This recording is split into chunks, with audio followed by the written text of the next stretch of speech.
Para min, como profesora de Lingua e Literatura Galega, como dinamizadora cultural e mediadora en clubs de lectura escolares, mas tamén como autora, o libro é un compañeiro de viaxe, é un porto de abrigo e unha casa amiga que sempre acolle.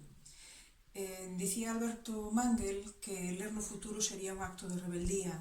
Eu creo que precisamos facer xa neste presente ese acto de rebeldía para cando remate este longo, tenso e incerto período de confinamento que todos estamos a sufrir nas nosas casas, podamos sair fora moito máis fortes e moito máis reforzados, sobre todo como colectivo, que realmente o que triunfe despois deste confinamento, e iso seguro que sempre atopamos nos libros, sexa a corresponsabilidade e a solidariedade entre todas e entre todos nós.